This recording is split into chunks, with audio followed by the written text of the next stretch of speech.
All right, hello everybody, and welcome to this week's edition of the Betting Guide. We have Wildcard Weekend, and in today's episode, we got a big one for you. We have the Week 17 recap. We do have a couple of really bad beats in that, unfortunately. Mike Evans and the Seahawks really bummed us out there. But then we do have our Wildcard Weekend predicts for this week, 6 games instead of 4. This one's going to be crazy. Got a game on Nickelodeon for some reason, but we're going to roll with it. 3 best bets, game to stay away from, moonshots, big facts, Knowles coming in again, and we got certified locks. All right, so let's start it off with the recap from the last week of the regular season. Mike Evans, unfortunately, did not get over 66.5 yards. He had 44 yards. He reached 1,000 for the season, which is he's the first player to get 1,000 yards for 7 straight seasons, and he got injured, unfortunately. So that's why he did not complete this mark of 66 yards. He would have probably easily done it, but he did get injured.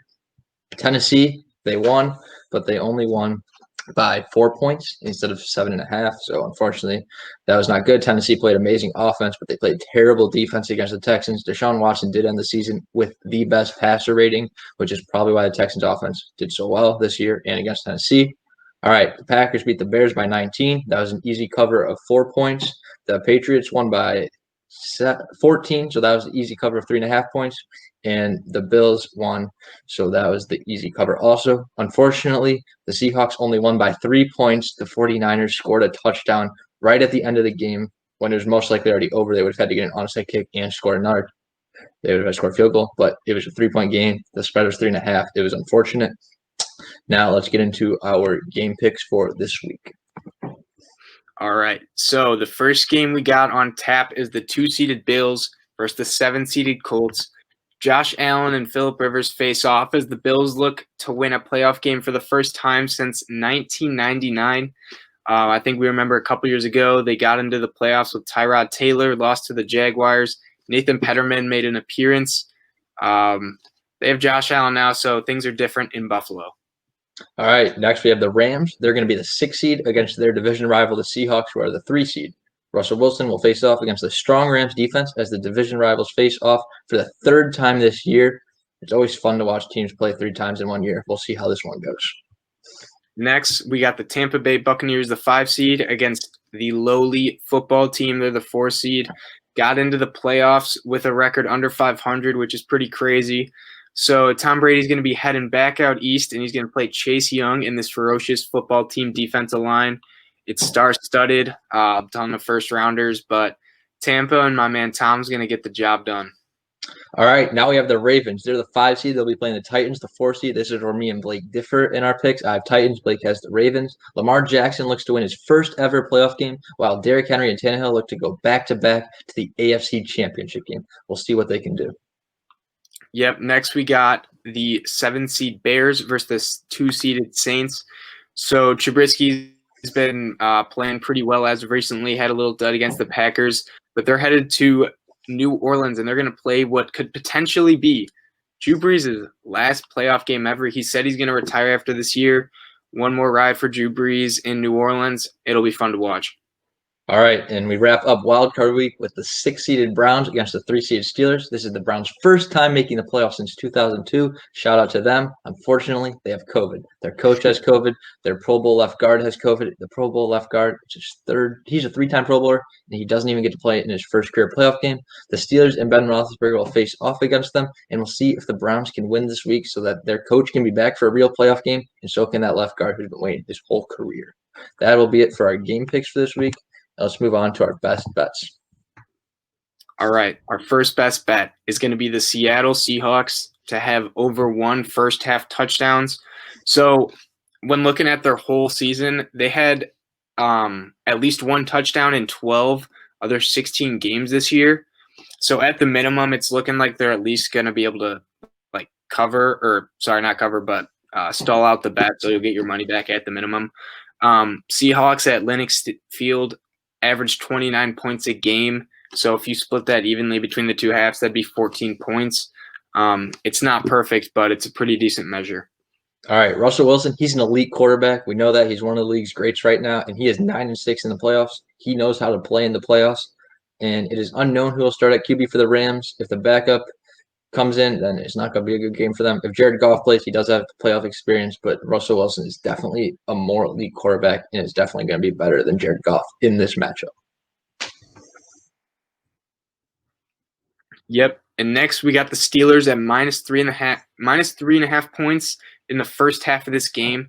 So as we mentioned earlier, Kevin Stefanski's not going to be able to coach for them due to COVID and whatnot. And they also have a just ton of other staff that are out, and that's just huge. Like the facility's closed down, so it's going to be hard for them to prep.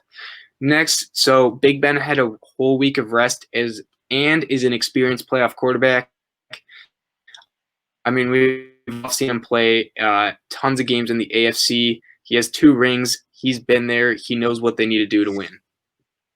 All right, Baker. He's a young quarterback with no playoff experience, and it's going to be even harder for him since, as Blake said, he does not have his head coach. It's going to be really hard. Everyone starts somewhere in the playoffs, but he doesn't even have his coach to call the plays for him, and I don't know how Baker will be able to do in that scenario. And last week, the Browns only won by 2 points against the Steelers. The Browns did have some linebackers. They had Denzel Ward out, but the Steelers, they didn't really start many of their really good players. Juju played, but Ben Roethlisberger did not, and now the Steelers are going to have full force while the Browns are missing some of their own. It's going to be difficult for the Browns to do anything in this game, but we'll see. Maybe they'll get it done. All right. Our last one is going to be Tampa Bay and Washington under 45 points. So first thing when looking at them, the Buccaneers on primetime, they don't have a good record if you're looking at it. They average 22 points a game. The only game where their offense really popped off was against the Packers, and that was more of an anomaly than anything. You know, their defense had a couple really good plays, put them in good position, but overall they've been underwhelming in primetime.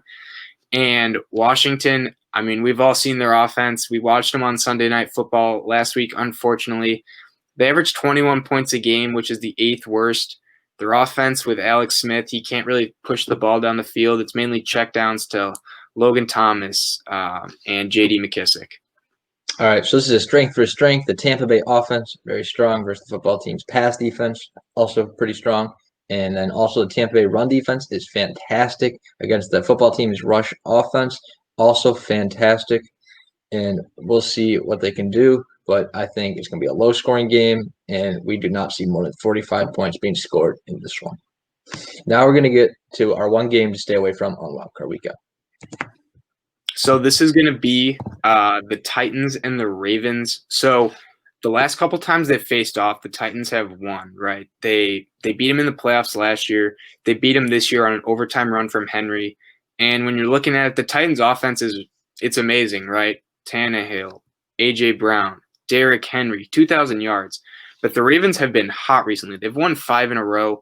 Lamar has been playing out of his mind. Their defense is starting to get healthy again. We're just saying just don't bet on this one. It's too close to tell. You never know with these teams. It's always a close game. All right. Moonshot. So I have Chicago winning and under 48.5 points. So my thing with this is if Chicago's going to win, it's going to be a low-scoring, defensive-minded game. Chicago has the means of pulling it out. We've seen Drew Brees the last couple years. His arm's pretty weak now. He has the rib injury still affecting him, and Chicago's going to be hungry after what just happened to them. I think it'll be low scoring if Chicago wins, so do look out for that. All right, so as I said earlier, I have Tennessee winning against Baltimore, and this bet just had great odds. It's Baltimore to lead at the half and Tennessee to win. I could see Baltimore coming out strong in this game, but Tennessee, since they have Derrick Henry and he loves running the ball, they have long possessions, and that's going to tire out Baltimore's defense. Late in the game, Tennessee could make a comeback and win from behind. This is great odds on this bet, and I could really see it hitting. Now we're going to bring in Noel with his bet. He is 3-0 on the season, and we'll see what he has for you. All right, boys, always a pleasure back in the show. The Big Facts Bet. We'll jump right into it. We're taking a closer look on the Bills v. Colts game. Everyone who's on the screen right now is a big baller on offense, and that is a fact off the bat. Some of my favorite two, I'm a huge Josh Allen fan. I'm a huge Phil Rivers fan. I think they're going to ball out. Both these guys are going to have big games in this one. Also, top left, for those of you who didn't see, the Bills added wide receiver Kenny Stills to their practice squad. Cole Beasley's still injured, so if he doesn't play, I think Kenny Stills could be a guy who could make that impact in that game, and I still think he's a very talented guy, so I thought that was a great addition. And on top of that, we got my man Quentin Nelson, bottom right, looking like a beast like he is. He's going to be blocking up there, blocking for the man in the top right, Jonathan Taylor. Expect the run game to be big. Both these teams are going to be electric. I love both these teams. I love the over. And to make matters even better for the over, we look at the middle of the screen, and we got the big facts bet, which is that the Bills are the second scoring offense, where the Colts are the ninth, and they're both putting up. If both their averages are off by a little bit points, guess what? The over still hits. I love both these teams, and I'm so confident in this bet. I'm putting it on my big fact shades. We're breaking them out. The big fact shades lock of the week. Those look pretty similar to the man, the myth, the Phillip Rivers shades. So a little spicy, little understory right there to look out for. Thank you for your bet, Noel. Now we're going to get into Blake and I's locks for the wildcard week. All right, so I got the Bills -3.5. Right now, the Bills have been on fire. We saw what they did against the Dolphins. They waxed them. They made Tua look like a bona fide scrub. They're going to make a statement now against Phillip Rivers. I think it'll be a high-scoring game, but I'm taking Josh Allen. He's going to win his first playoff game. He's going to have his nerves settled as opposed to last year.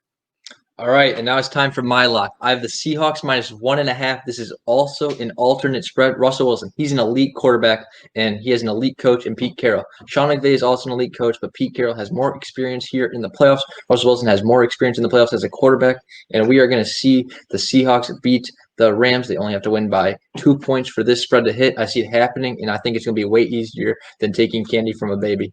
This is a lock. Wow, that is a lock indeed. And thank you guys for watching this. Make sure to come back next week for the recap of the Wildcard Weekend.